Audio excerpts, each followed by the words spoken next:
यानी ये वही बात न हुआ हो, शादी करने के लिए जाएंगे, वरमाला करके आ जाएंगे, सिंदूरदान नहीं करेंगे। हैं? याद करने के लिए दिए थे चैप्टर नंबर 1 और चैप्टर नंबर 2, उसमें तो हम ये नहीं कहते कि ई कीजिएगा, उ नहीं कीजिएगा, उ कीजिएगा, ई नहीं कीजिएगा। जब दिए तो मतलब पूरा का पूरा है, यानी कॉमन सेंस नाम का कोई चीजें नहीं है। चले आए दरोगा बनने, ऑब्जेक्टिव नहीं किए थे। आए कौन कौन नहीं किया ऑब्जेक्टिव? हाथ खड़ा कीजिए। तो नहीं किया, हाथ खड़ा कीजिए। पूछेंगे अभी, पूछेंगे अभी, तुरंत पूछेंगे। कौन कौन नहीं किया? हाथ खड़ा कीजिए, गिरा लीजिए। जीवन भर ऐसे ही हाथ खड़ा करते रह जाइएगा।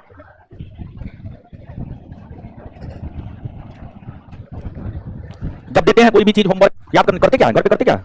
जब कोई भी चीज देते हैं तो उसका मतलब पूरा होता है, समझ गए? अगर हमको सिर्फ थ्योरी देना होता तो हम तो बोल देते कि हाँ सिर्फ थ्योरी करके आना है, या फिर हमको ऑब्जेक्टिव भी देना होता तो हम तो आपको बोल देते कि सिर्फ ऑब्जेक्टिव करके आना है। चैप्टर नंबर 1 में क्वेश्चन नंबर 47 का आंसर गलत है। 1 और 2 में एक आंसर गलत है, हम देख रहे थे। क्वेश्चन नंबर 47 का आंसर गलत है।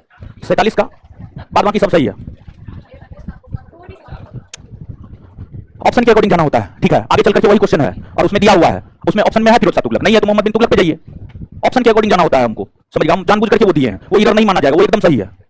ऑप्शन में है, जो बोल रहे हैं सिर्फ उतना सुनिए, अपना दिमाग मत लगाइए। क्वेश्चन नंबर 47 का आंसर ए दिया हुआ है मेरे ख्याल से। क्या बोल रहे हैं? ऑफलाइन वाले लोग समझ रहे हैं, ऑनलाइन वाले लोग आप भी समझिए। जो मध्यकालीन भारतीय इतिहास का नोट हम आपको दिए हैं, मध्यकालीन भारतीय इतिहास के नोट में जो चैप्टर नंबर पहला है मध्यकालीन भारतीय इतिहास के स्रोत, उसमें टोटल 70 प्लस क्वेश्चन है, हमको लगता है कितना? 78। हाँ 78 क्वेश्चन है। क्वेश्चन नंबर 47 पे जाइएगा तो 47 का आंसर ए दिया हुआ है। 47 का आंसर ए नहीं होगा, बल्कि उसका सही उत्तर होगा बी। उसका सही उत्तर होगा बी, इसके अलावा कोई एरर नहीं है, कोई एरर नहीं है। बहुत सारा चीज ऐसा होता है कि जहां पर हमको ऑप्शन के अकॉर्डिंग जाना होता है, समझ गए? तो एक होगा आपको दीजिए, तो अब आप लोग देखे भी नहीं किए हैं तो हम क्या कर सकते हैं? लीजिए फाड़ देंगे झूठ मूठ का मूड खराब। देखिए क्वेश्चन नंबर 42 में क्या कंफ्यूजन था, उठ के खड़ा होइए, बोलिए।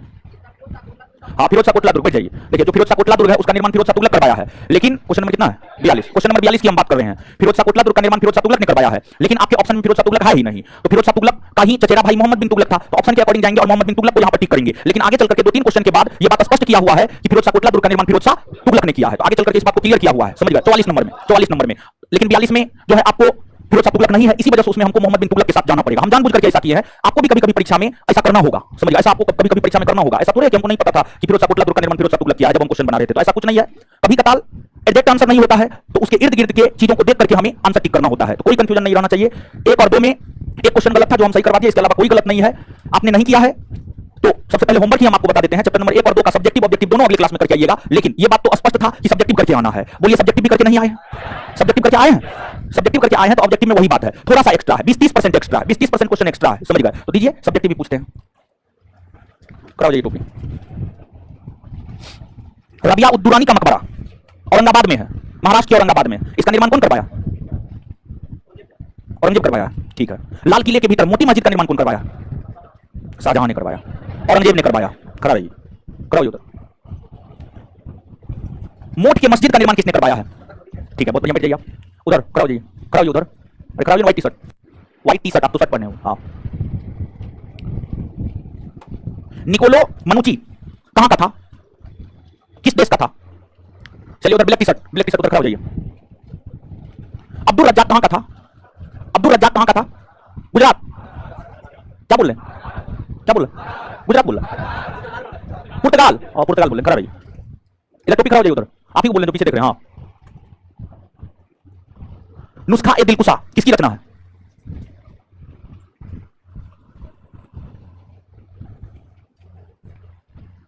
इधर खड़ा हो जाइए, खड़ा हो जाइए। आगे वाली बैठिए, आगे वाली बैठिए। नूह सिपहर, नूह सिपहर किसकी रचना है?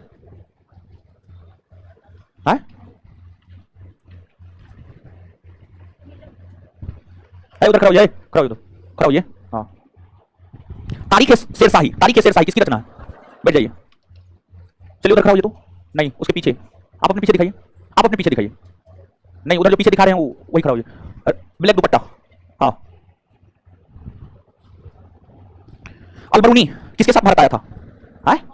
महमूद मोहम्मद बिन तुगलक, अलबरूनी मोहम्मद बिन तुगलक के साथ भारत आया था। चलिए इधर खड़ा हो जाइए। तो रेड ड्रेस जो है, हाँ आप ही खड़ा होइए। हाँ जमियत खाना मस्जिद कौन बनवाया है? जोर से बोलिए। अरे यहाँ बोलिए, यहाँ देखिए ना, अलाउद्दीन खिलजी। बैठ जाइए, खड़ा होइए। फतेहपुर सिकरी में जामा मस्जिद किसने बनवाया? शाहजहां ने। लीजिए किसका? चलिए अब आइए पढ़िए, खड़ा रहिए आप लोग। देखिए आपको मध्यकालीन भारतीय इतिहास शुरू किए हैं, मध्यकालीन भारतीय इतिहास। और मध्यकालीन भारतीय इतिहास का हम आपको पिछले क्लास में सिलेबस बताए हुए थे। सिलेबस बताने के साथ साथ जो है आपको यह भी बताया गया था कि जो पहला चैप्टर है मध्यकालीन भारतीय इतिहास के स्रोत, इसकी चर्चा लगभग पूरे मध्यकाल में आएगा। स्पेशली जब हम आपको दिल्ली सल्तनत पे आएंगे, जब दिल्ली सल्तनत पे आएंगे वहां पर इसकी चर्चा, मुगल काल पे आएंगे वहां पर इसकी चर्चा। तो दिल्ली सल्तनत पे हम लोग अभी आए नहीं है। जब दिल्ली सल्तनत की शुरुआत करेंगे तो फिर मध्यकालीन भारतीय इतिहास के स्रोत उसको देख लेंगे, और मुगल काल को जब प्रारंभ करेंगे तो वहां पर भी इसको हम देखेंगे, चैप्टर नंबर पहला को। और चैप्टर नंबर पहला की चर्चा लगभग हर चैप्टर में होगी। अगर आपको पिछले सेशन का लेक्चर याद हो तो हम आपको यह बात बताए थे कि जो मध्यकाल है, मध्यकाल के दौरान मुस्लिम शासकों ने शासन किया। मध्यकाल के दौरान जो है आपको मुस्लिम शासकों ने शासन किया, जिस वजह से इसे इस्लामी कालखंड कहा जाता है। और इस्लामी कालखंड के अंतर्गत सबसे पहले इस्लाम धर्म का उदय हुआ। इस्लाम धर्म का उदय अरब क्षेत्र में हुआ था, अरब क्षेत्र में हुआ था, अरब प्रायद्वीपीय क्षेत्र में हुआ था, अरब प्रायद्वीप में हुआ था। अरब प्रायद्वीप के अंतर्गत सऊदी अरब में इस्लाम धर्म का उदय हुआ था। सऊदी अरब के अंतर्गत मक्का और मदीना के क्षेत्र में इस्लाम धर्म का उदय हुआ। इस्लाम धर्म के उदय होने के बाद इस्लाम धर्म का प्रचार प्रसार हुआ। इस्लाम धर्म का प्रचार प्रसार हुआ, धीरे धीरे इस्लाम धर्म फलने फूलने लगा। इस्लाम धर्म का विस्तार अन्य क्षेत्रों में भी होने लगे, इस्लाम धर्म का विस्तार अन्य क्षेत्रों में भी होने लगे। इस्लाम धर्म का विस्तार भारत में करने के लिए अरबी मुसलमानों ने भारत के ऊपर आक्रमण किया। अरबी मुसलमानों ने भारत के ऊपर आक्रमण किया।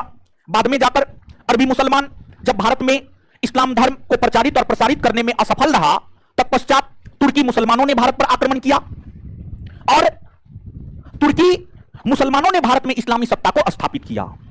तो आज के सेशन में जो हम आपके साथ चर्चा करने वाले हैं, दो टॉपिक की चर्चा करने वाले हैं। पहला टॉपिक अरबी मुसलमानों का आक्रमण और दूसरा टॉपिक तुर्की मुसलमानों का आक्रमण, दूसरा टॉपिक तुर्की मुसलमानों का आक्रमण। तो आज के सेशन में हम आपके साथ दो टॉपिक की चर्चा करने जा रहे हैं, और जो दो टॉपिक की चर्चा करने जा रहे हैं उसमें पहला टॉपिक है अरबी मुसलमानों का भारत पर आक्रमण, भारत पर आक्रमण। और जो दूसरा टॉपिक है वह है तुर्की मुसलमानों का भारत पर आक्रमण, भारत पर आक्रमण, भारत पर आक्रमण। अरबी मुसलमानों ने जो भारत पर आक्रमण किया है उसमें मूल तौर पर हमें मोहम्मद बिन कासिम के विषय में पढ़ना होता है। मोहम्मद बिन कासिम, मोहम्मद बिन कासिम के विषय में पढ़ना होता है, क्योंकि मोहम्मद बिन कासिम ही ऐसे अरबी मुस्लिम है जिन्हें भारत में सफलता मिली है। इसी वजह से हमें इनके विषय में पढ़ना होता है। वहीं तुर्की मुसलमानों के अंतर्गत यहां पर हमें एक महमूद गजनबी को पढ़ना होता है, और वहीं दूसरा हमें मोहम्मद गौरी को पढ़ना होता है, मोहम्मद गौरी को पढ़ना होता है। तो आज के सेशन में हम लोग मोहम्मद बिन कासिम जो कि अरबी मुसलमान थे, इनके आक्रमण को, महमूद गजनबी और मोहम्मद गौरी ये दोनों तुर्की मुसलमान थे, इनके आक्रमण को, इन तीनों के आक्रमण को आज के सेशन में हमें पढ़ना है, आज के सेशन में हमें पढ़ना है। तो अब हम लोग आते हैं सबसे पहले, है बढ़िया से खड़ा रहिए एकदम, क्या है, सावधान मुद्रा में खड़ा रहिए, सावधान मुद्रा, सावधान मुद्रा समझते हैं? देखिए ध्यान दीजिएगा आप यहां पर। अब एक बात यहां पर और जानिए आप, ताकि आपको स्पष्ट हो सके पहले किसको पढ़ना है, फिर किसको पढ़ना है, फिर किसको पढ़ना है। मोहम्मद बिन कासिम का भारत के ऊपर आक्रमण 712 ईस्वी में हुआ, महमूद गजनबी का 1000 ईस्वी में हुआ, और मोहम्मद गौरी का 1175, मोहम्मद गौरी का 1175 ईस्वी में हुआ, 1175 में। तो सबसे पहले मोहम्मद बिन कासिम का आक्रमण हुआ है। तो अब हम लोग सबसे पहले देखते हैं आखिर कौन सी परिस्थितियां उत्पन्न हुई कि मोहम्मद बिन कासिम को भारत के ऊपर आक्रमण करना पड़ा। मोहम्मद बिन कासिम को भारत के ऊपर आक्रमण करना पड़ा, ऐसी कौन सी परिस्थितियां उत्पन्न हुई। तो इसको जानने के लिए हम लोगों को विश्व मानचित्र पर आना होगा। देखिए समझिएगा अब यहां पर देखिए, ये आपको अपना देश भारत है, अपना देश भारत है। भारत के दक्षिणी भाग में एक छोटा सा द्वीपीय देश है श्रीलंका। श्रीलंका, श्रीलंका को सिंघल कहा जाता था। सिंघल, सिंघल श्रीलंका को कहा जाता था। और इधर अगर हम देखें तो ये आपको अरब प्रायद्वीप है। ये आपको अरब प्रायद्वीप है। अरब, अरब प्रायद्वीप।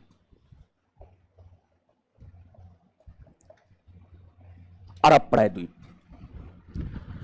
अगर आप स्मरण करें तो आपको यह पता चलेगा कि अरब प्रायद्वीप में इस्लाम धर्म का उदय हुआ और फिर इस्लाम धर्म अन्य क्षेत्रों में फला फूला, अन्य क्षेत्रों में फला फूला।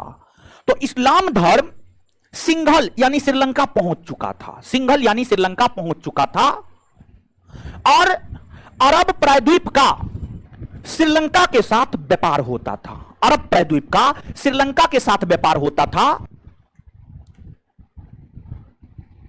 तो अरब प्रायद्वीप का जो श्रीलंका के साथ व्यापार होता था, यह व्यापार अरब सागर के, यह व्यापार अरब सागर के जरिए, अरब सागर के जरिए, फारस की खाड़ी के जरिए, फारस की खाड़ी के जरिए हुआ करता था। अरब सागर और फारस की खाड़ी के जरिए जो है यह व्यापार आपको हुआ करता था। अरब प्रायद्वीप और श्रीलंका के बीच जो व्यापार होता था, उस व्यापार में मध्यस्थता मकरान तट करता था। मकरान तट, समझ गए, मकरान तट करता था। जो पाकिस्तान है, पाकिस्तान का जो समुद्री तट है, पाकिस्तान जो समुद्र के साथ तट बनाता है, उसी को हम लोग मकरान तट कहते हैं। मकरान तट कहते हैं। तो श्रीलंका और अरब प्रायद्वीप के बीच जो व्यापार होता था, उसमें मध्यस्थता मकरान तट करता था। और इस मकरान तट पर एक बंदरगाह नगर था। उस बंदरगाह नगर का नाम था देवल। देवल, देवल बंदरगाह, देवल। और देवल बंदरगाह पाकिस्तान के पेशावर में है। वर्तमान परिस्थिति में पाकिस्तान के पेशावर में है देवल बंदरगाह। और यह जो देवल बंदरगाह है, आगे चल करके जब हम आपको दिल्ली सल्तनत बताएंगे, तो दिल्ली सल्तनत के अंतर्गत सबसे प्रमुख बंदरगाह यही बंदरगाह देवल था। देवल बंदरगाह था। जैसे हड़प्पाकालीन सबसे प्रमुख बंदरगाह लोथल, वर्तमान में भारत का सबसे प्रमुख बंदरगाह मुंबई, वैसे ही दिल्ली सल्तनत के अंतर्गत सबसे प्रमुख बंदरगाह देवल हुआ करता था। पाकिस्तान में है। पाकिस्तान में है।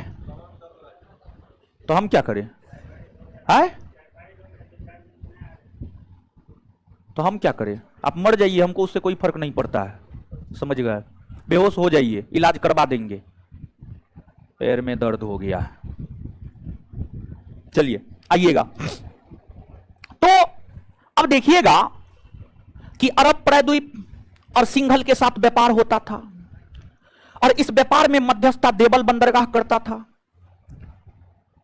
आपको 8वीं सदी के पूर्वार्ध में, 8वीं सदी के पूर्वार्ध के शुरुआती दिनों में, 8वीं सदी के पूर्वार्ध के शुरुआती दिनों में, मतलब 705-10 ईस्वी के आसपास, 705-10 ईस्वी के आसपास हम ये कहना चाह रहे हैं 700 और 710 ईस्वी के बीच में, 700 और 710 ईस्वी के बीच की घटना है कि इराक अरब प्रायद्वीप में ही इराक पड़ता है।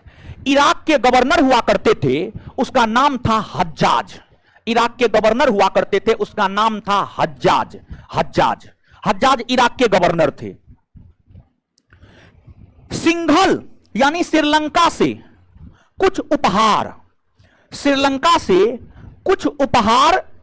और कुछ मुस्लिम महिलाएं, कुछ उपहार, बहुमूल्य वस्तु, सोना चांदी, और कुछ मुस्लिम महिलाएं उपहार स्वरूप श्रीलंका के शासक हज्जाज को भेज रहे थे।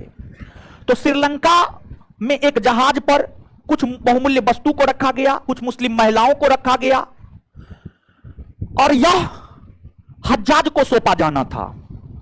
जब यह जहाज देवल बंदरगाह पर पहुंचा, तो देवल बंदरगाह पर इस जहाज को लूटा गया। बहुमूल्य वस्तु लूट लिए गए, मुस्लिम महिलाओं के साथ दुर्व्यवहार किया गया यह घटना जब हुई तो इसकी सूचना हज्जाज को मिली। जब हज्जाज को इसकी सूचना मिली तो हज्जाज ने पता किया कि देवल बंदरगाह किस शासक के अधीन आता है।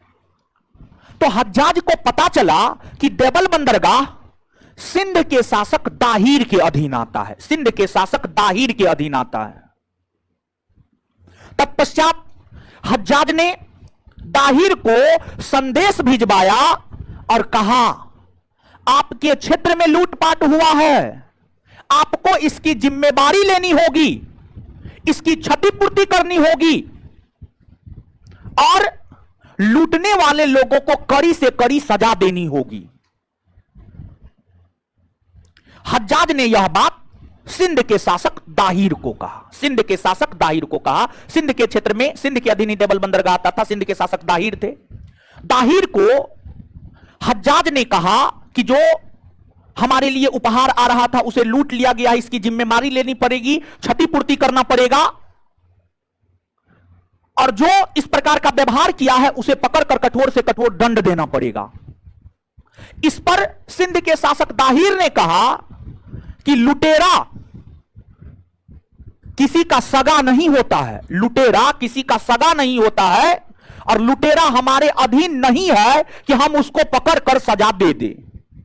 यानी कुल मिलाकर दाहिर क्षतिपूर्ति करने से मना कर दिया, क्षतिपूर्ति करने से मना कर दिया और लुटेरा को भी पकड़ने से मना कर दिया। जब दाहिर ने हज्जाज को मना कर दिया तब इराकी गवर्नर हज्जाज ने सिंध पर आक्रमण करने के लिए 711 ईस्वी में उबैदुल्लाह को भेजा।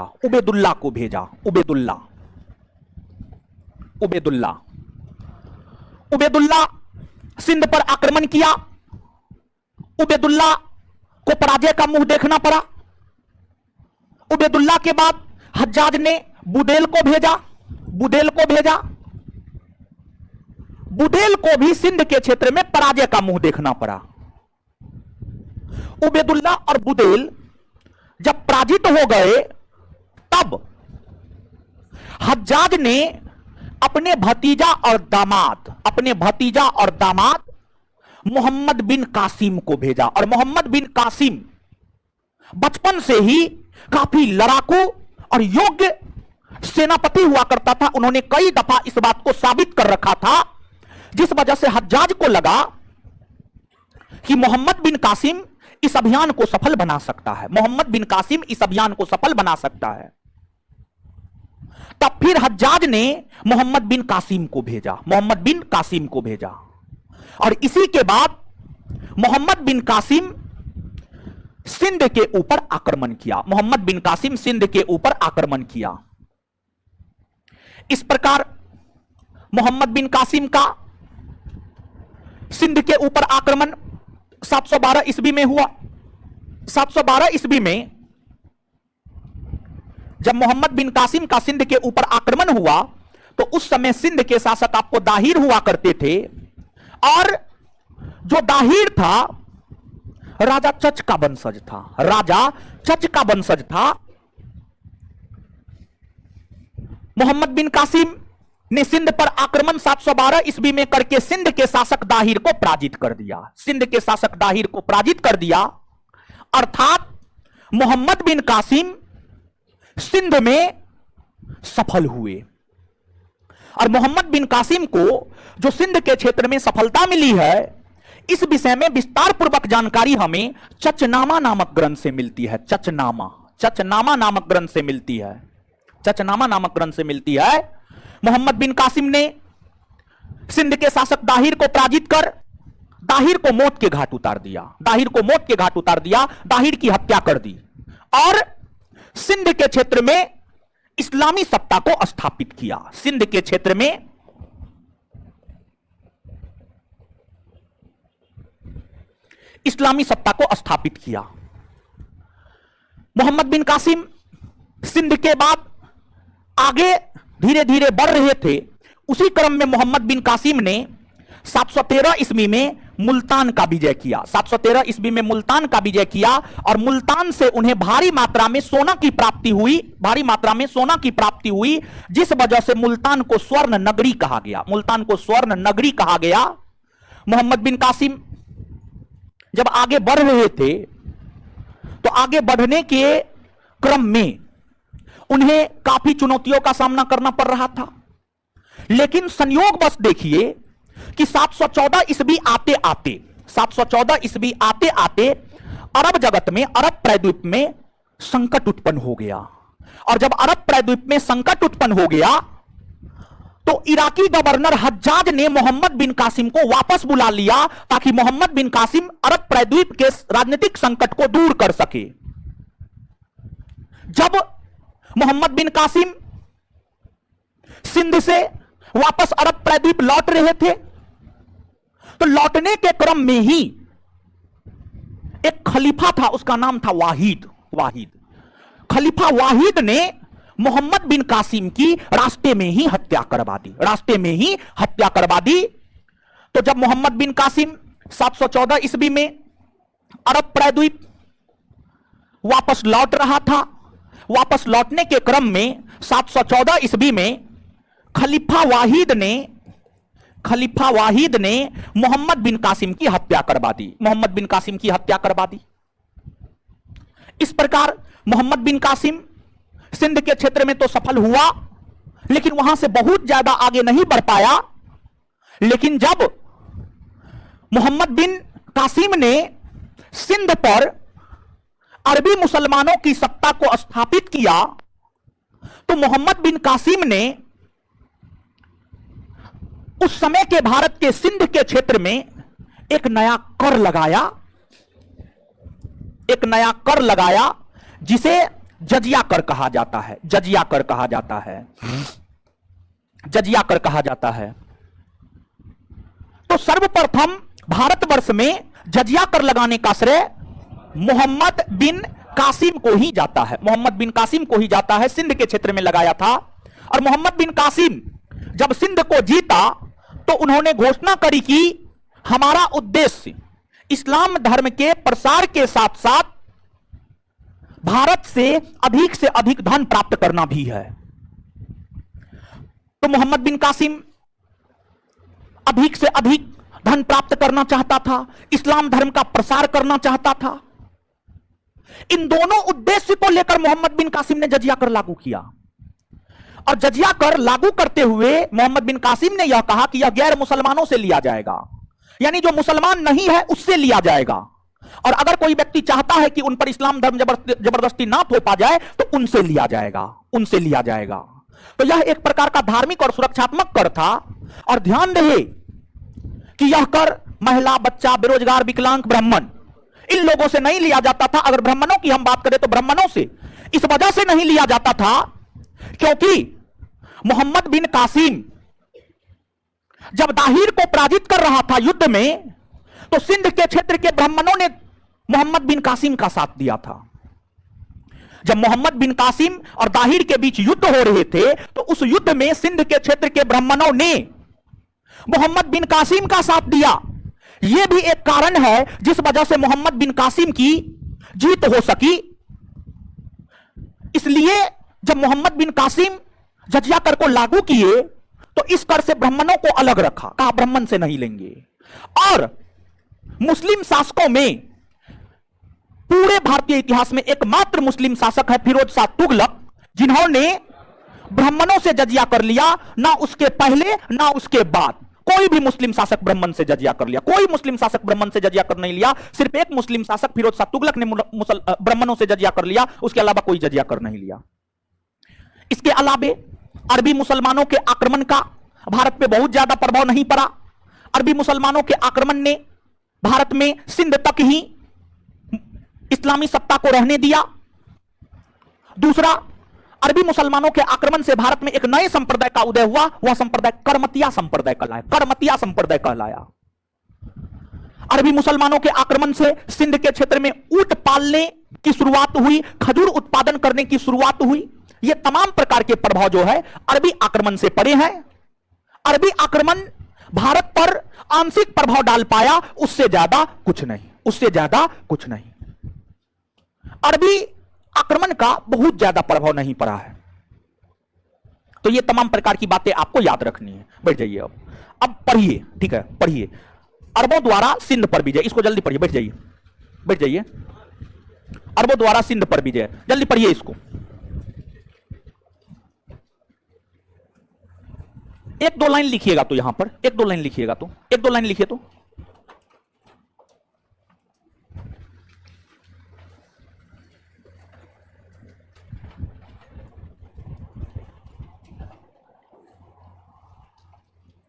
चलिए क्वेश्चन लिखिएगा। अरबी मुसलमानों ने, अरबी मुसलमानों ने भारत के सिंध पर आक्रमण क्यों किया? अरबी मुसलमानों ने भारत के सिंध पर आक्रमण क्यों किया? भारत के सिंध पर आक्रमण क्यों किया? भारत के सिंध पर आक्रमण क्यों किया? क्यों किया? आंसर, उत्तर,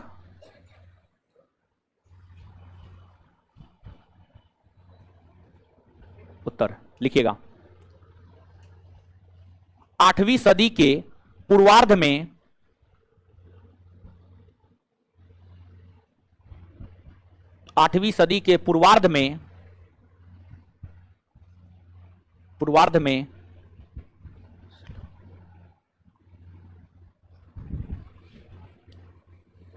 श्रीलंका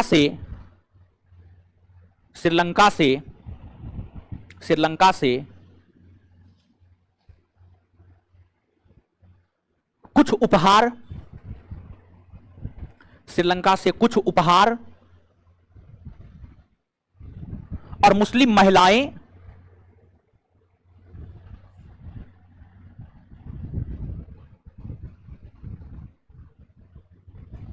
जहाज पर सवार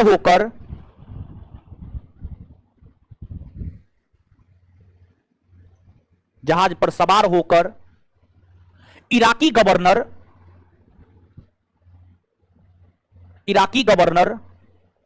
हज्जाज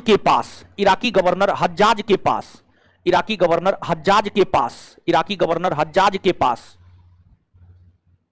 भेजा जा रहा था।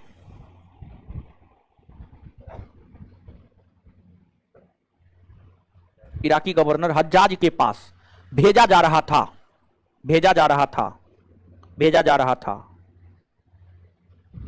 लेकिन जब यह जहाज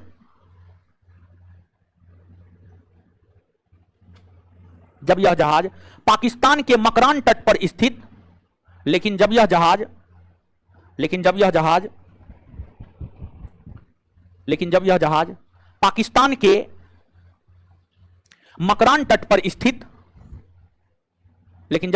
पाकिस्तान के मकरान तट पर स्थित, देवल बंदरगाह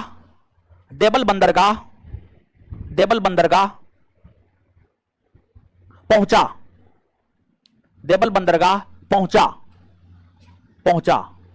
तो कुछ लुटेरों ने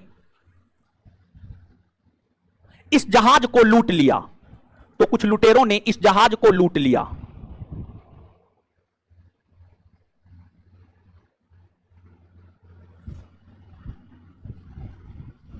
फुल स्टॉप। हज्जाज ने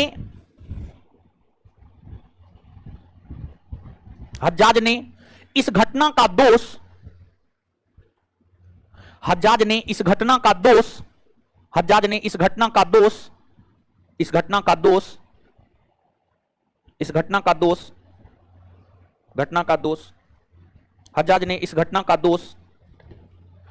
का दोष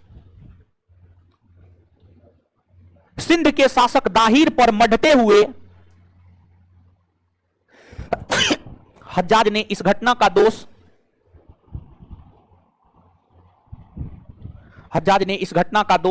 सिंध के शासक दाहिर पर मढ़ते हुए हज्जाज ने इस घटना का दोष सिंध के शासक दाहिर पर मढ़ते हुए क्षतिपूर्ति करने को कहा। हज्जाज ने इस घटना का दोष सिंध के शासक दाहिर पर मढ़ते हुए क्षतिपूर्ति करने को कहा, क्षतिपूर्ति करने को कहा। लेकिन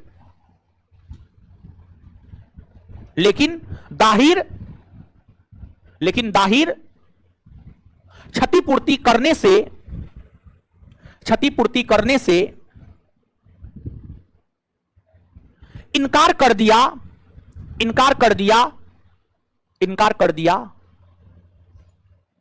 जिस कारण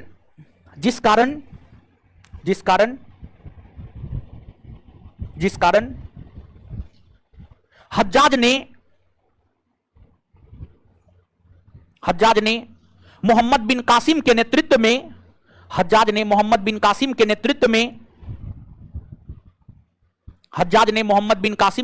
में सिंध का सफल अभियान किया।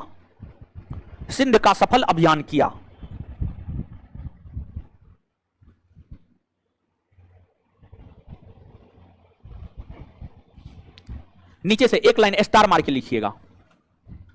मोहम्मद बिन कासिम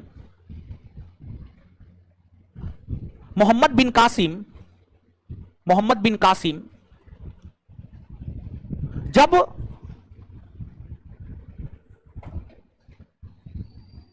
वापस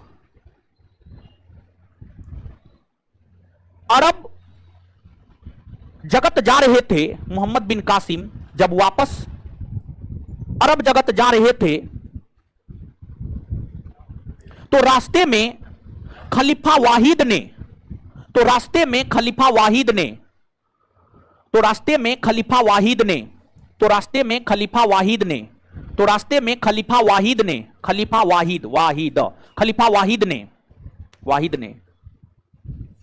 मृत्युदंड दे दिया।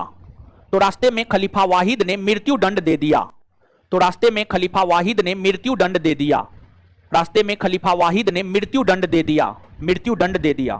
ठीक है, अब देखिए, अब एक बार तो इसको पढ़ लीजिए जो लिखाए हैं और उसके बाद नोट को पढ़िए जल्दी। 2 मिनट में पढ़िए, फटाक से मुंह से आवाज निकाल के पढ़िए।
पढ़ लिए जी, बात क्लियर है?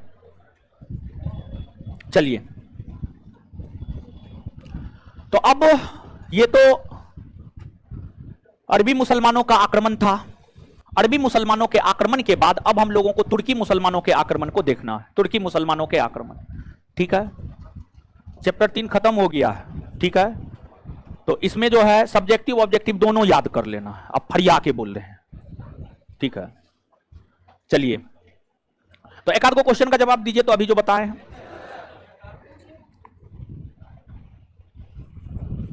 सिंध की राजधानी कहां हुआ करती? ब्राह्मणवाद या आरो? सिंध की राजधानी कहां हुआ? ब्राह्मणवाद या? भारत में सफल होने वाला प्रथम मुस्लिम आक्रांता कौन? मोहम्मद बिन कासिम ने कहां पर आक्रमण किया? उस समय सिंध में किस वंश का सर? किस वंश का? चच वंश। और मोहम्मद बिन कासिम को भारत में सफलता मिली है, इसकी जानकारी कौन ग्रंथ से मिली? चच नाम। उस समय सिंध के शासक कौन थे? सिंध के शासक कौन थे? देवल बंदरगाह कहां है? श्रीलंका से जो जहाज इराक जा रहा था उसको कहां लूट लिया गया था? देवल नामक बंदरगाह। भारत में जजिया कर को लागू किसने किया? मोहम्मद बिन, एकमात्र शासक जिसने ब्राह्मणों से जजिया कर, फिरोज शाह। अच्छा, अरबी मुसलमानों के आक्रमण से भारत में एक नए संप्रदाय का उदय हुआ, उस संप्रदाय का क्या नाम? करमतिया। क्या नाम है? करमतिया। ऊंट पालन, खजूर उत्पादन की प्रथा की शुरुआत किस आक्रमण से? किस आक्रमण से? और जब अरबी आक्रमण हुआ ना भारत में, तो भारतीय धर्म ग्रंथों का अरबी में अनुवाद होना प्रारंभ हो गया था। भारतीय धर्म ग्रंथों का अरबी भाषा में अनुवाद होना प्रारंभ हो गया था। और दूसरी बात ध्यान दीजिएगा, जब तुर्की मुसलमानों का आक्रमण हुआ तो भारतीय धर्म ग्रंथों का फारसी में अनुवाद होना प्रारंभ हो गया था। समझ गए? तो अरबी मुसलमानों के आक्रमण से एक प्रभाव यह भी पड़ा कि भारतीय धर्म ग्रंथों का अब अरबी में अनुवाद होने लगा। और जब तुर्की मुसलमानों का भारत के ऊपर आक्रमण हुआ तो भारतीय धर्म ग्रंथों का फारसी भाषा में अनुवाद होना प्रारंभ हो गया। तुर्की मुसलमान का भारत पर आक्रमण, देखिए ध्यान दीजिएगा।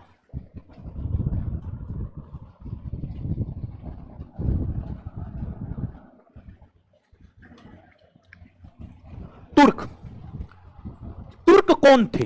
ठीक है, तुर्क कौन थे? ये मुसलमान कब बने? किसके संपर्क में आने के बाद ये मुसलमान बने? इसको आप समझिएगा थोड़ा सा। देखिए, चीन, भारत के उत्तर में चीन है। चीन के उत्तरी पश्चिमी भाग में, मतलब इस एरिया में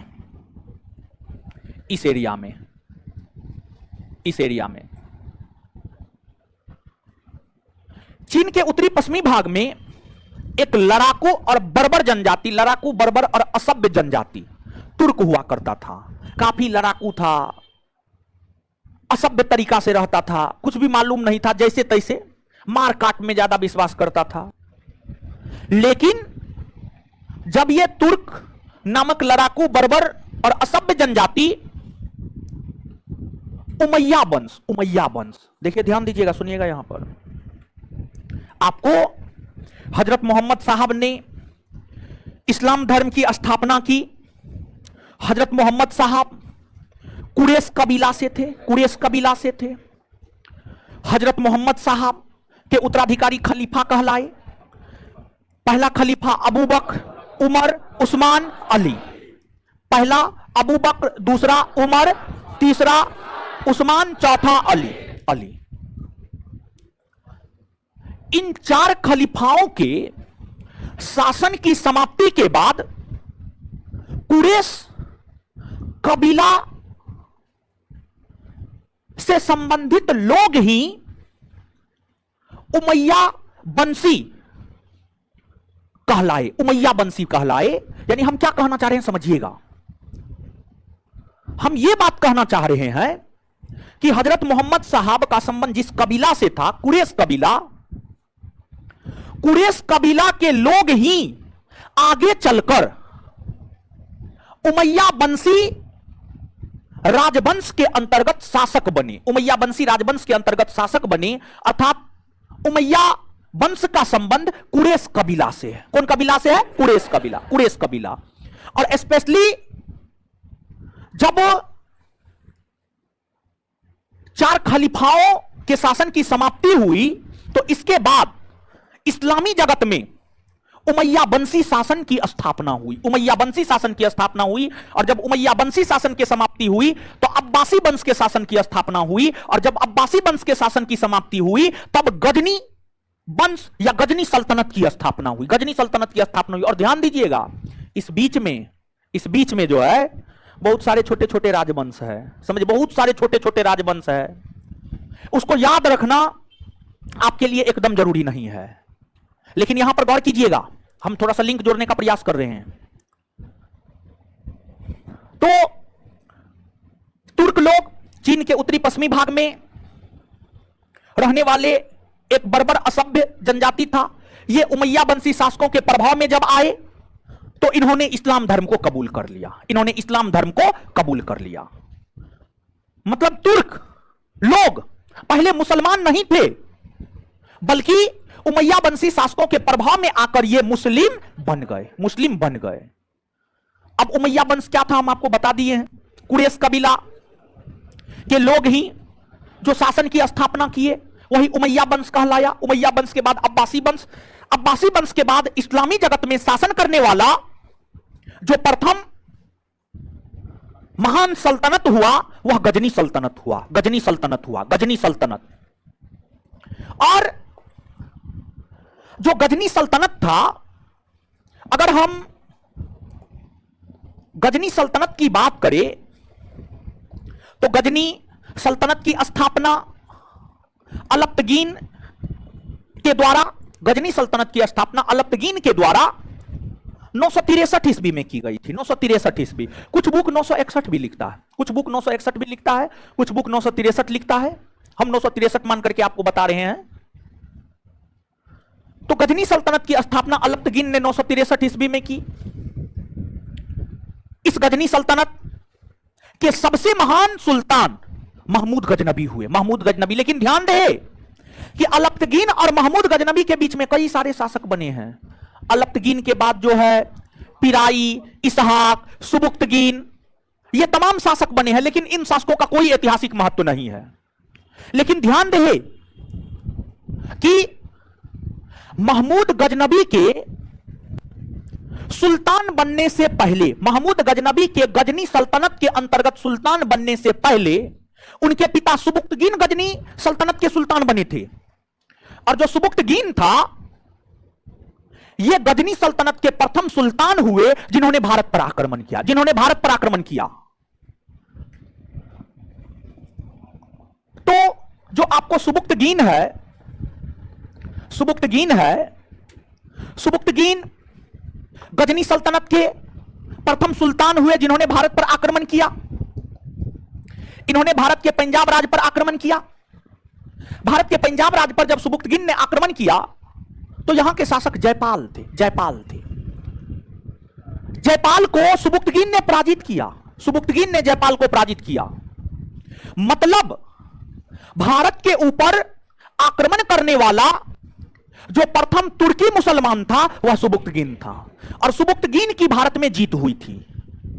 सुबुक्तगीन शुरुआती दौर में अलप्तगीन का गुलाम था। बाद में जाकर अलप्तगीन ने सुबुक्तगीन को अपना दामाद बना लिया और अमीर उल उमरा की उपाधि प्रदान की, अमीर उल उमरा की उपाधि प्रदान की। सुबुक्तगीन के निधन होने के बाद ही गजनी सल्तनत के अंतर्गत अगला सुल्तान महमूद गजनबी बना।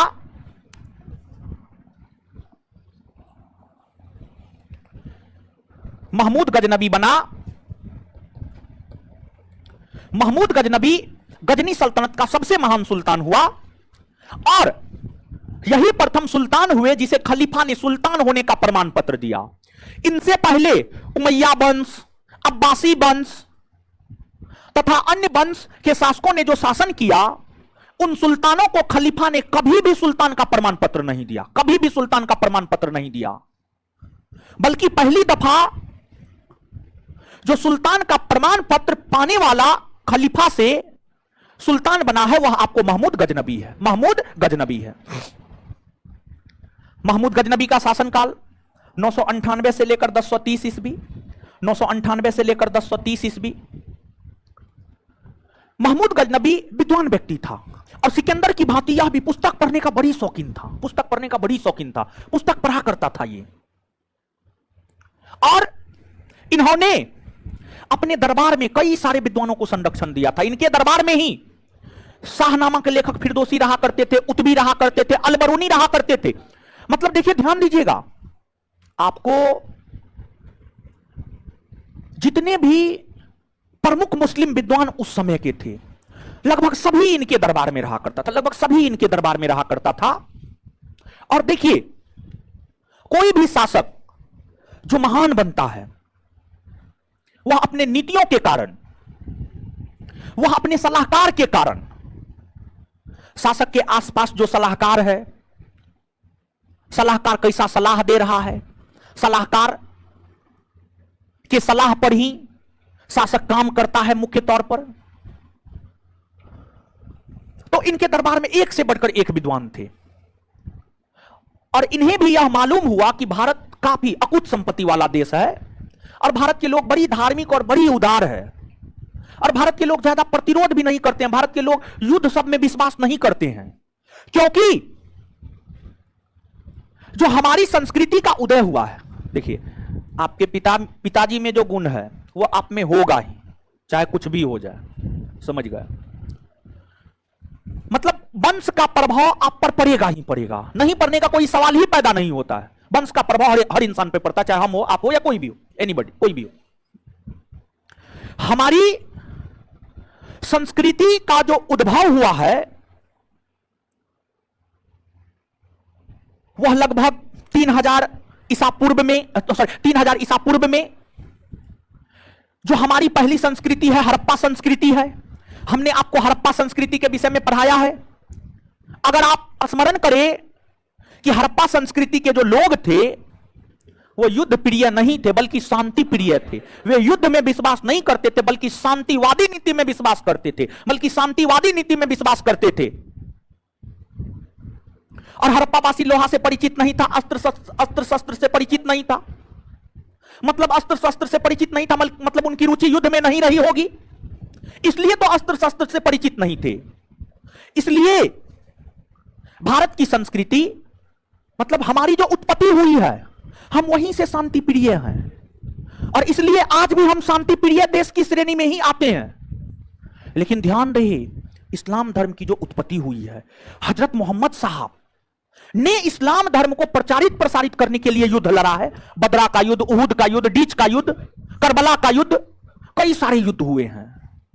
तो इसलिए इस्लाम में देखेंगे कि मारकाट, समझिए मारकाट, और ऐसा नहीं है, ध्यान दीजिएगा, ऐसा नहीं कि हर मुसलमान ही ऐसा होता, ऐसा नहीं है, ठीक है। लेकिन हमारी, आप इसको समझिएगा, चीजों को समझिएगा, हम कोरिलेट कहां से कर रहे हैं, समझ गए? तो हमारी संस्कृति शांति प्रिय रही है, इसी वजह से हिंदू लोग थोड़ा अन्य की तुलना में शांत होते हैं, और इस्लाम जगत की उत्पत्ति से ही युद्ध, काट, मार, भाला, त्रिशूल, इस सब चीज का प्रयोग होने लगा। तो आज भी जो है ऐसा आपको इस्लामी जगत में देखने को मिलता है। देखिए, जितने भी इस्लामी देश हमेशा अपने में मारकाट करते रहता है, और शुरू से ही ये लोग आपस में मारकाट करते रहा है, और बहुत ज्यादा युद्ध हुआ है। और 10वीं 11वीं सदी में 3 युद्ध हुआ है, जिसे धर्म युद्ध कहा जाता है। आगे चल करके हम आपको धर्म युद्ध के विषय में बताएंगे, आगे धर्म युद्ध के विषय में बताएंगे, और हमको लगता है महत्वपूर्ण है, आगे धर्म युद्ध बताएंगे, ठीक है। इस्लामी जगत के अंतर्गत जो 3 महत्वपूर्ण धर्म युद्ध हुए हैं उसकी चर्चा करेंगे हम आपके साथ। तो महमूद गजनबी ने अपने जीवन में, जैसे कि आप अपने जीवन में कुछ ना कुछ लक्ष्य लेकर के चलते हैं, लक्ष्य तो बना लेते हैं, लेकिन लक्ष्य प्राप्त करने के लिए जो मेहनत करना होता है वो करते नहीं है। लक्ष्य बना लिए, हाथ पे हाथ धरे बैठे हुए हैं, तो उससे लक्ष्य थोड़े प्राप्त हो जाता है? नहीं, उससे लक्ष्य प्राप्त नहीं होता है। लक्ष्य प्राप्त करने के लिए रात रात भर जगना होता है, समझ गए? रात रात भर जगना होता है, भूखे प्यासे मेहनत करना होता है, तब जाकर के लक्ष्य प्राप्त होता है, ऐसे लक्ष्य प्राप्त नहीं होता है। जैसे कि हम अपना ही एग्जांपल बताते हैं। जब 1717 पोस्ट का दरोगा वैकेंसी आया था, तो हम खुद भी पढ़ते थे, पढ़ाते थे, मेरा भी निकला, मेरे विद्यार्थी का भी निकला। तो हमको ऐसा लगा कि इस परीक्षा में काफी बेहतर हम कर सकते हैं, और हम अपना लक्ष्य बनाए थे कि एक समय ऐसा बनाएंगे कि बिहार दरोगा परीक्षा निकालने का मतलब ज्ञान बिंदु जीएस एकेडमी होगा, समझ गया। ऐसा हम अपना लक्ष्य बनाए थे और इसको लेकर के दिन रात एक करके काम किए, और यही कारण है कि आज के डेट में जो है बिहार दरोगा का मतलब ही ज्ञान बिंदु होता है, समझ गए। बिहार दरोगा का मतलब ज्ञान बिंदु होता है, भले कुछ भी हो उससे मतलब नहीं है, तो उसके लिए मेहनत करना होता है, ऐसे नहीं हो जाता है। और हम आपको बताए भी होंगे, कोई पर्व त्योहार ऐसा नहीं है कि हम आज जो है पर्व त्योहार में क्लास लेते हैं, आप ही भ्रम में मत रहिए। 2017 से कोचिंग खोले हैं, 2017 से आज तक कोई पर्व त्योहार में हम भाग नहीं लिए हैं, समझ, कोई पर्व त्योहार में भाग नहीं लिए हैं, हमेशा कोचिंग खुला रहता है, समझ गए। तो उसके पीछे बहुत सारे कारण हैं। तो एक तो सबसे बड़ा कारण यह है कि हमने देखा, हमने अपने जीवन में इस बात को महसूस किया है। देखिए 11-12 में, 11-12 का अनुभव और ग्रेजुएशन का अनुभव। 11-12 में क्या करते थे, हम अपना बात बता रहे हैं, पढ़ लेते थे टीचर से, कभी जाते थे क्लास, कभी नहीं जाते थे, घर पे रिवीजन नहीं करते थे, कोटा गए, कोटा में भी यही काम को दोहराए, कुल मिलाकर के जो लक्ष्य था वो प्राप्त नहीं हो सका। वही ग्रेजुएट होने के बाद, ग्रेजुएशन होने के बाद जो है एक तरीका से काम किए, जो सोचे उसके लिए मेहनत किए, दिन रात जगे, भूखे प्यासे काम किए, तो फिर देखिए सफलता मिलना प्रारंभ हो गया है। मतलब जो हमारा 11-12 का मार्ग था वो गलत था, इसी वजह से हमको लक्ष्य नहीं मिला। और ग्रेजुएट होने के बाद जो हमने अपने जीवन में लक्ष्य बनाया, उसको लेकर जो हमने डेली मेहनत किया, उसमें हमें सफलता मिली, मतलब ये सही है। अर्थात हम अपने अनुभव के आधार पर यह कह सकते हैं कि अगर आपको आपके परीक्षा में बेहतर करना है तो आप डेली पढ़िए, डेली, चाहे दिवाली हो, दशहरा हो, छठ हो, होली हो, कुछ भी हो, उससे कोई मतलब नहीं है, डेली पढ़िए, 4 से 5 घंटा डेली पढ़िए। पहला लक्षण आप में ये होना चाहिए। दूसरा लक्षण, क्लास में जो पढ़ाया जाता है उसी डेट में उसको पढ़िए। तीसरा लक्षण, साप्ताहिक रिवीजन कीजिए और मासिक रिवीजन कीजिए। ये सब लक्षण अगर आप में आ जाता है, मतलब सफलता के गुण है आप में, सफलता प्राप्त करने के गुण है आप में। अगर इसमें से कोई भी लक्षण की कमी है आप में, मतलब आप में असफलता प्राप्त करने का गुण है, आप असफल होंगे, सफल होने का कोई चांस नहीं है। बहुत अधिक कंपटीशन है, बहुत कंपटीशन है, आप जहां तक सोच नहीं सकते हैं कंपटीशन उससे भी ज्यादा है, समझ गए। तो अब आइएगा महमूद गजनबी। महमूद गजनबी ने अपना लक्ष्य यह बनाया कि हमें भारत पर आक्रमण करना है, भारतीय शासकों को पराजित करना है और धन लूटना है, और धन लूट करके वापस अपने साम्राज्य आ जाना है। महमूद गजनबी अपने इसी लक्ष्य के तहत 1000 ईस्वी से लेकर 1027 ईस्वी तक लगातार भारत पर 17 बार आक्रमण किया। और ध्यान रहे, हर आक्रमण में महमूद गजनबी की जीत हुई। कभी भी महमूद गजनबी को हार का सामना नहीं करना पड़ा, कभी भी महमूद गजनबी को हार का सामना नहीं करना पड़ा। और अगर महमूद गजनबी चाहते तो भारत में भी इस्लामी साम्राज्य स्थापित कर सकते थे, क्योंकि भारतीय शासक को पराजित कर रहे थे। शासक को पराजित किया, वह क्षेत्र उनके अधीन आ गया, वहां पर इस्लामी सत्ता स्थापित कर देते। लेकिन उनका लक्ष्य ऐसा था ही नहीं। उनका लक्ष्य था धन प्राप्त करना है, इकट्ठा धन करके मध्य एशिया में विशाल इस्लामी साम्राज्य को स्थापित करना है। तो महमूद गजनबी जो भारत पर आक्रमण कर रहे थे, उनका लक्ष्य था भारत से धन प्राप्त करना है और मध्य एशिया में एक विशाल इस्लामी साम्राज्य को स्थापित करना है। महमूद गजनबी अपने सलाहकारों के सलाह के मुताबिक सबसे पहले भारत के जो सीमावर्ती इलाका था, यह इलाका सीमावर्ती इलाका पर कब्जा कर लिया, सीमावर्ती इलाका पर कब्जा कर लिया, ताकि जब भारत को लूटकर हम वापस अपने साम्राज्य लौटेंगे तो यहां पर कोई अवरोध उत्पन्न ना हो, कोई हमें रोके टोके नहीं, बल्कि ये हमारे अधीन होगा तो हम आराम से आ जा सकते हैं। और गजनी साम्राज्य कहां था? अफगानिस्तान में। ये पाकिस्तान है, ये अफगानिस्तान है। गजनी साम्राज्य अफगानिस्तान में स्थापित हुआ था, अफगानिस्तान में, समझ गए, अफगानिस्तान, ये अफगानिस्तान है, समझ गए। तो सबसे पहले महमूद गजनबी ने सीमावर्ती क्षेत्रों को जीता और फिर स्टेप बाय स्टेप आगे बढ़े। ऐसा नहीं कि सीमावर्ती क्षेत्र को जीत करके सीधा दिल्ली पर आक्रमण कर दिया, नहीं, सीमावर्ती क्षेत्र को जीतने के बाद पंजाब को जीता, हिमाचल प्रदेश को जीता, दिल्ली को जीता, उत्तर प्रदेश को जीता, राजस्थान को जीता। तो step by step Mahmud Ghaznavi आगे बढ़े, समझ गए, सीधी दर सीधी महमूद गजनबी आगे बढ़े। महमूद गजनबी ने 1001 ईस्वी में पंजाब पर आक्रमण किया। उस समय पंजाब में हिंदू शाही वंश का शासन था। हिंदू शाही वंश के शासक जयपाल थे। जयपाल को महमूद गजनबी ने पराजित किया। जयपाल इससे पहले सुबुक्तगीन से भी पराजित हो चुका था, अभी तुरंत बताएं थोड़ा देर पहले। जयपाल सुबुक्तगीन से भी पराजित हो चुका था। जयपाल महमूद गजनबी से भी पराजित हुआ। तो जयपाल को लगा कि हम तो हार ही रहे हैं बार बार, जिस वजह से उन्होंने आत्महत्या कर ली। जयपाल का उत्तराधिकारी उसका पुत्र आनंदपाल बना। आनंदपाल के राज्य पर भी महमूद गजनबी ने आक्रमण किया और आनंदपाल को भी महमूद गजनबी ने पराजित किया। तो महमूद गजनबी पंजाब के हिंदू शाही शासक जयपाल और आनंदपाल, पिता पुत्र दोनों को पराजित किया। पंजाब के बाद महमूद गजनबी हिमाचल प्रदेश के नागरकोट, हिमाचल प्रदेश के नागरकोट का अभियान 1008 ईस्वी में किया। और हिमाचल प्रदेश के नागरकोट में एक मंदिर था। और ध्यान दीजिएगा, उस समय के जो हिंदू धर्म के लोग थे वो और भी ज्यादा धार्मिक थे। वो अपना धन संपत्ति जो है ना अपने घर में नहीं रखता था, बल्कि वो अपना धन संपत्ति मंदिर में रखता था, मंदिर में। और लोगों की, उस समय के लोगों की यह मान्यता थी कि मंदिर में भगवान है, वहां से कोई धन संपत्ति नहीं लेके जाएगा। ऐसी मान्यता थी उस समय के लोगों की। इसलिए धन संपत्ति हिंदू धर्म के लोग मंदिर में रखा करते थे। तो जब महमूद गजनबी राजा पर आक्रमण कर रहा था तो वहां से धन सब बहुत ज्यादा प्राप्त नहीं हो रहा था। तो महमूद गजनबी को पता चला कि लोग तो अपना धन मंदिर में रखते हैं। तब महमूद गजनबी जब भारत पर आक्रमण करने लगा तो राजा को पराजित करने के साथ साथ उस क्षेत्र के मंदिर पर भी आक्रमण करता था और मंदिर को तहस नहस तोड़ फोड़ करके वहां से धन संपत्ति लूट कर लेकर चला जाता था। हिमाचल प्रदेश के नागरकोट पर आक्रमण करके एक मंदिर के मूर्ति को तोड़ा और उन्होंने बुद्ध सीकन अर्थात मूर्ति भंजक अर्थात मूर्ति को तोड़ने वाला की उपाधि धारण की। तो महमूद गजनबी ने ही बुद्ध सीकन की उपाधि धारण की थी। बुद्ध सीकन की उपाधि धारण की थी, बुद्ध सीकन। इसके बाद महमूद गजनबी हरियाणा के थानेश्वर को 1014 में जीता। फिर महमूद गजनबी उत्तर प्रदेश के कन्नौज को 1018 में जीता, 1018 में जीता। तो देख रहे हैं, पहले पंजाब, फिर हिमाचल प्रदेश, फिर हरियाणा, फिर Uttar Pradesh, step by step आगे बढ़ रहे हैं।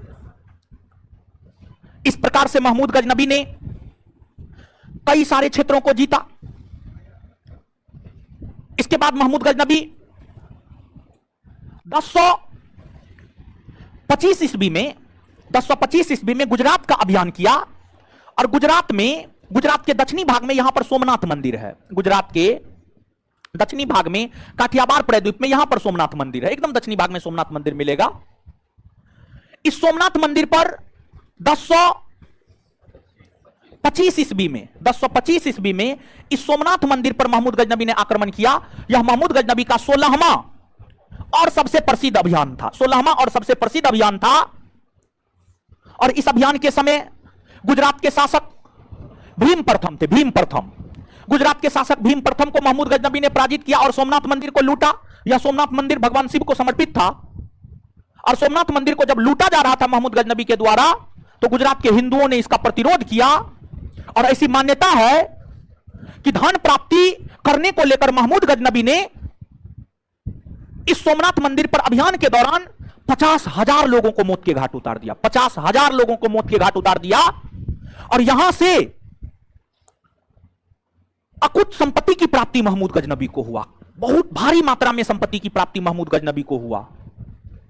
और महमूद गजनबी को जब यहां से अकुत संपत्ति की प्राप्ति हुई तो महमूद गजनबी सिंध के रास्ते वापस अफगानिस्तान लौट रहे थे। और जब महमूद गजनबी सिंध के रास्ते वापस अफगानिस्तान अपने साम्राज्य लौट रहे थे तो सिंध के क्षेत्र में जाटों ने महमूद गजनबी का विरोध किया। लेकिन महमूद गजनबी ने जाटों के विरोध को लेकर कोई प्रतिक्रिया नहीं दिया, क्योंकि महमूद गजनबी को पता था कि अगर हम जाट के विरोध पर प्रतिक्रिया देंगे तो फिर हमारे पास जो धन संपत्ति है वो जाट लोग लूट लेगा, जाट लोग लूट लेगा। जाट भी काफी बर्बर जनजाति, बर्बर और असभ्य जनजाति था, वो भी लड़ाकू जनजाति हुआ करता था। तो महमूद गजनबी को इस बात का एहसास हो गया था कि अगर हम अभी प्रतिक्रिया देंगे तो फिर हमारे पास जो धन संपत्ति है वह लूट लिया जाएगा। कोई प्रतिक्रिया नहीं दिया, बल्कि बचते बचाते अपने साम्राज्य चले गए, धन संपत्ति रख दिए और फिर जाटों के खिलाफ 1027 ईस्वी में महमूद गजनबी ने अभियान किया। यह महमूद गजनबी का अंतिम सैन्य अभियान हुआ, अंतिम और 17वां सैन्य अभियान था, और इस सैन्य अभियान में महमूद गजनबी ने जाटों को पराजित किया और फिर वापस अपने साम्राज्य लौट गए। महमूद गजनबी जब लगातार और बार बार भारत पर आक्रमण कर रहे थे तो वे आक्रमण के समय अपने दरबार के सलाहकारों को अपने साथ रखा करते थे। महमूद गजनबी जब भारत पर आक्रमण कर रहे थे तो महमूद गजनबी के साथ उनके दरबार में रहने वाले विद्वान अलबरूनी, फारूकी, उतबी, ये सभी लोग भारत आए थे। लेकिन ध्यान रहे कि महमूद गजनबी के दरबार में रहने वाले एक प्रसिद्ध विद्वान शाहनामा के लेखक फिरदौसी महमूद गजनबी के साथ भारत नहीं आया था, महमूद गजनबी के साथ भारत नहीं आया था। ध्यान रखिएगा इस चीज। महमूद गजनबी के दरबार में अलबरूनी, फरूखी, उतबी, फिरदौसी ये सभी लोग रहते थे। इसमें शाहनामा के लेखक फिरदौसी महमूद गजनबी के साथ भारत नहीं आए। इसके अलावे उतबी, फरूखी, अलबरूनी ये सभी लोग भारत आए थे, ये सभी लोग भारत आए थे। इसमें सबसे प्रमुख आपको अलबरूनी हुआ।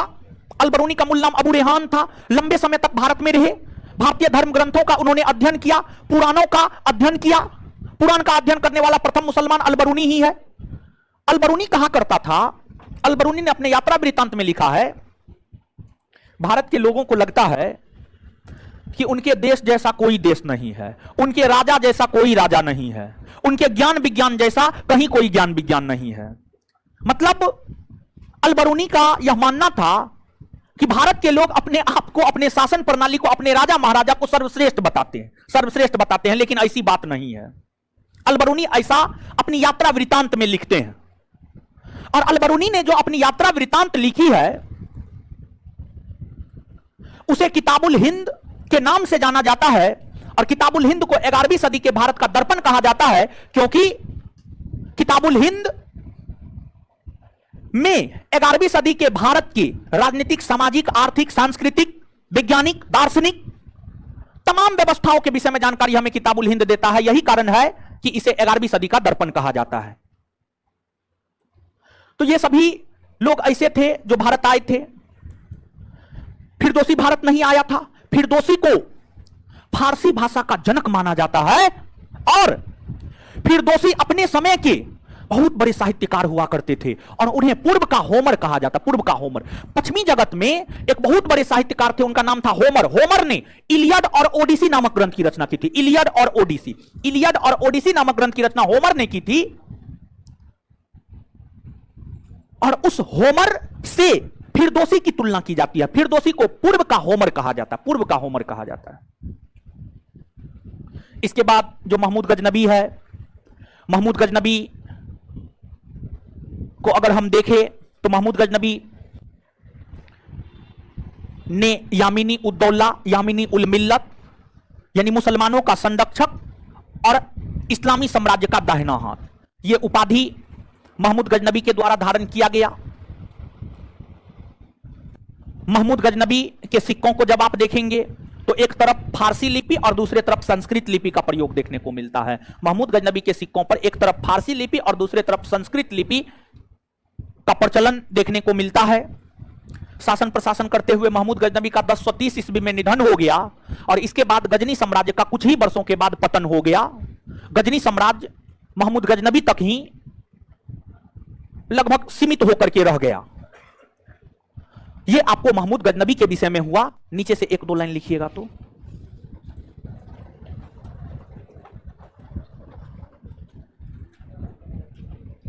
लिखिएगा, अलबरूनी, फरूखी, उतबी, फिरदौसी। अलबरूनी, अलबरूनी, उत्बी, उत्बी, अलबरूनी, उत्बी, फरूखी, फरूखी, फिरदौसी इत्यादि विद्वान, इत्यादि विद्वान। क्या हुआ?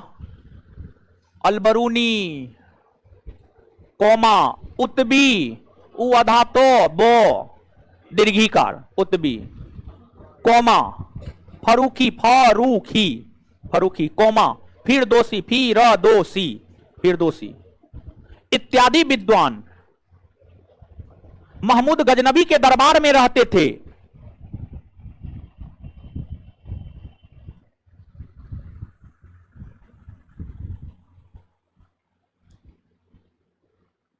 Full stop. ध्यान रहे कि इन विद्वानों में, ध्यान रहे कि इन विद्वानों में,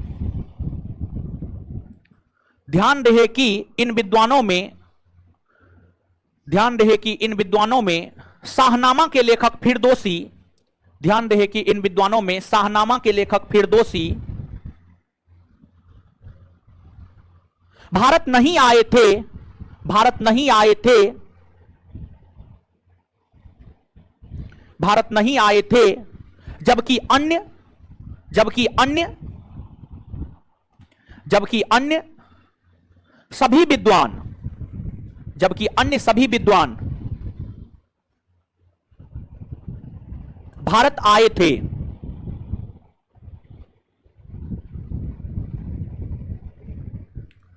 फिरदौसी को, फिरदौसी को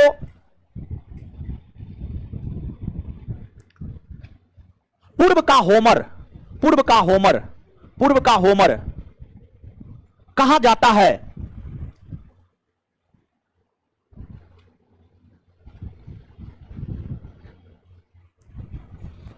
उसी में कंटिन्यू। फिरदौसी को ही फारसी भाषा का जनक भी माना जाता है, फिरदौसी को ही फारसी भाषा का जनक भी माना जाता है।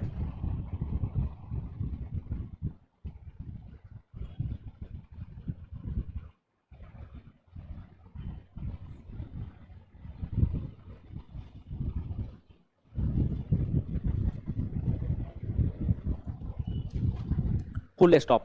होमर नामक विद्वान ने, होमर नामक, उसी में कंटिन्यू लिखते जाइएगा। होमर नामक विद्वान ने इलियड और ओडिसी, इलियड और ओडिसी, और ओडिसी, होमर नामक विद्वान ने इलियड और ओडिसी, इलियड और ओडिसी नामक साहित्य की रचना की है।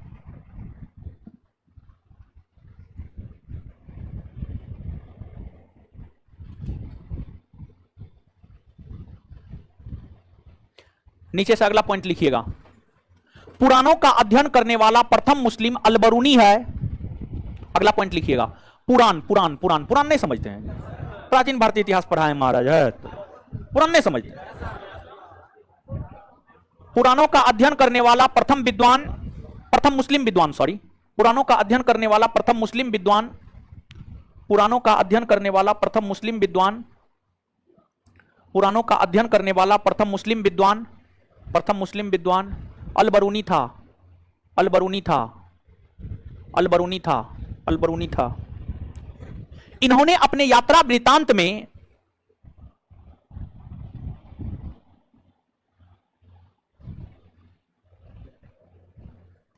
इन्होंने अपने यात्रा वृतांत में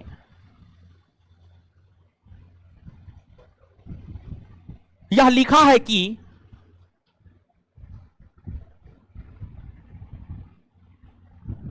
की के बाद डैश, डैश के बाद इन्वर्टेड कोमा, भारत के लोगों को, भारत के लोगों को लगता है कि, भारत के लोगों को लगता है कि उसके देश जैसा कोई देश नहीं, भारत के लोगों को लगता है कि उसके देश जैसा कोई देश नहीं, उसके देश जैसा कोई देश नहीं, कोमा, उसके राजा जैसा कोई राजा नहीं,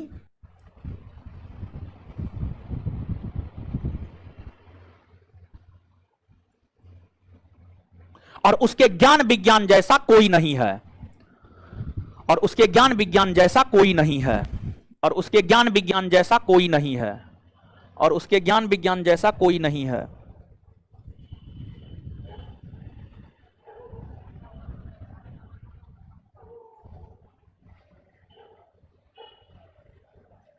और उसके ज्ञान विज्ञान जैसा कोई नहीं है।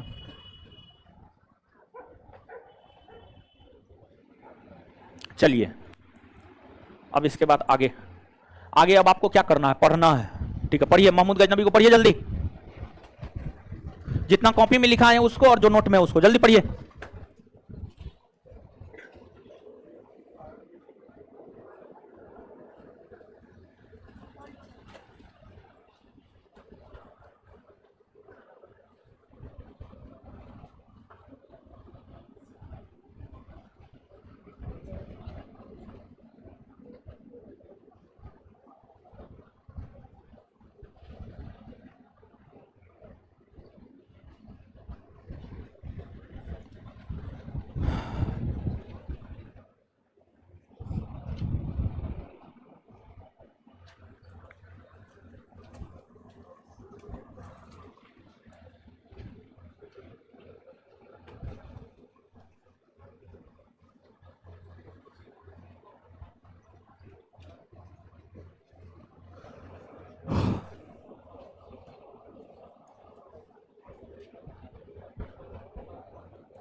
पढ़ लिए जी।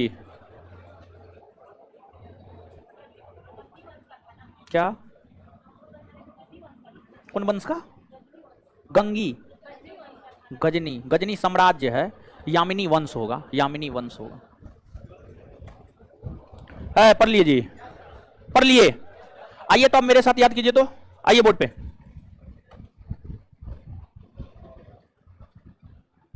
छोड़िए ना, आइए। तुर्क, तुर्क कहां रहता था हो? चीन के उत्तरी। तुर्क लोग कहां रहते थे? तुर्क किसके प्रभाव में आकर इस्लाम धर्म को कबूल किया? उमैया, उमैया। गजनी साम्राज्य की स्थापना किसके द्वारा की गई थी? अलप्त। गजनी साम्राज्य की स्थापना किसके द्वारा की? गजनी साम्राज्य का सबसे महान शासक कौन हुआ? महमूद। महमूद, महमूद गजनबी का शासनकाल 998 से 1030, 998 से 1000। महमूद गजनबी का शासनकाल 998 से 1030। महमूद गजनबी कब से कब तक भारत पर आक्रमण किया? 1000 से पहला आक्रमण 1000, अंतिम 1000। पहला आक्रमण कब? अंतिम आक्रमण 1027। चलिए ठीक है। इसके बाद महमूद गजनबी से पहले भारत के ऊपर कोई तुर्की मुसलमान आक्रमण किया था? आए? सुबुक्त, सुबुक्तगीन की भारत में जीत हुई थी या हार? जीत हुई थी ना। सुबुक्तगीन ने किसको पराजित किया? पंजाब के हिंदू शाही वंश के शासक, पंजाब के हिंदू शाही वंश के शासक जयपाल। आगे बुद्ध सीकन की उपाधि किसने धारण की? बुद्ध सीकन की उपाधि महमूद गजनबी ने धारण की थी।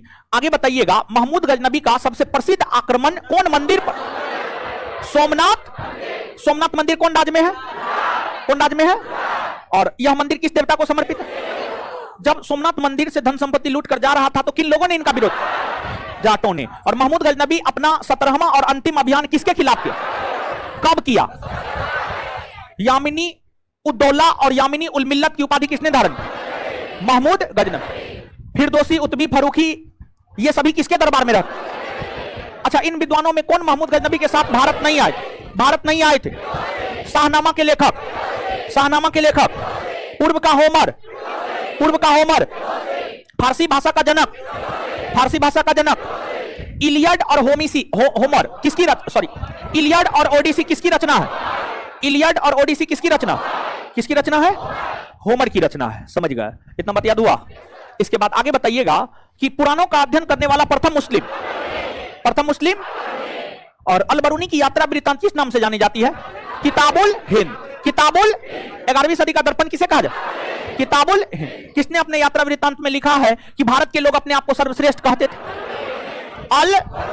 उस स्टेटमेंट की जगह जो वो स्टेटमेंट लिखाए हैं, भारत के लोगों को लगता है कि भारत जैसा कोई देश नहीं, यहाँ के राजा जैसा कोई राजा नहीं, यहाँ के ज्ञान विज्ञान जैसा कोई ज्ञान विज्ञान नहीं, मतलब इसके लिए जो है यह भी कह सकते हैं कि भारत के लोग अपने आप को सर्वश्रेष्ठ समझते हैं। ठीक है, यहां पर ये भी बात हम कह सकते हैं। ठीक है, इतना बात याद हो गया?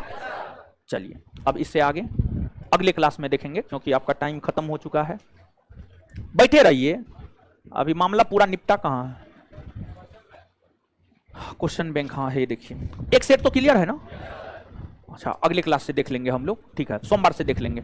चलिए आगे जो है, जितना पढ़ा दिए हैं याद रहना चाहिए। क्लास में आएंगे तो सबसे पहले उठा के पूछेंगे, जवाब नहीं दिए तो फट्टा भी चल सकता है, खड़ा भी करवा सकते हैं। आज तो जमीन पे खड़ा करवाए, अगले दिन बेंच पे, उससे अगले दिन डेस्क पे। डेस्क पे जब खड़ा करवाएंगे ना तो ऊपर में पंखा है। दीजिए, होमवर्क सब क्या दिए थे? कुछ नहीं। ओ, टेस्ट होना है ना, रिवीजन करना है, सब क्लास टेस्ट और एक फुल लेंथ। क्या दिए थे? क्या सब होमवर्क दिए? प्राचीन भारतीय इतिहास, इंडियन पॉलिटी और बायोलॉजी चैप्टर नंबर 6 तक। चलिए ठीक है, रिवीजन कर रहे हैं? अच्छा, उठा के पूछते हैं, पता चल जाएगा। अरे टी शर्ट वाली उठिए।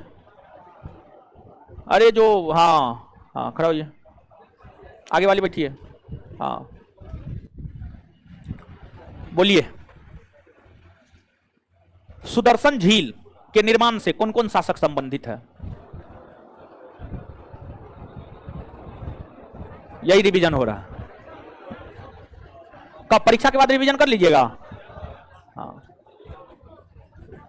चलिए, देख लिए, देख रहे हैं ना? बैठ जाइए, रिवीजन और कर रहे हैं ना? हाँ कीजिए।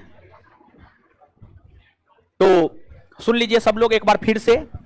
प्राचीन भारत का इतिहास खत्म कर दिया, उसका रिवीजन कर लेना है। बायोलॉजी 6 चैप्टर हो गया है, बायोलॉजी का रिवीजन कर लेना है। पॉलिटी राज्यसभा तक हो गया, उसका रिवीजन कर लेना। कब तक करना है? रविवार तक। कब तक करना है? रविवार तक। और रविवार को आपका 2 टेस्ट ना होगा, एगो क्लास टेस्ट और एगो full length test. Class test आपका 3 बजे से है, 3 बजे से 4 बजे तक क्लास टेस्ट होगा। 4 बजे से फुल लेंथ टेस्ट होगा 6 बजे तक। 4 बजे से फुल लेंथ टेस्ट होगा 6 बजे तक। टोटल 100 क्वेश्चन, परीक्षा के अकॉर्डिंग 100 क्वेश्चन। ठीक है, रविवार को ये टेस्ट है। कब है? रविवार को ये टेस्ट है। ठीक, हाँ उस दिन क्लास होगा या नहीं होगा?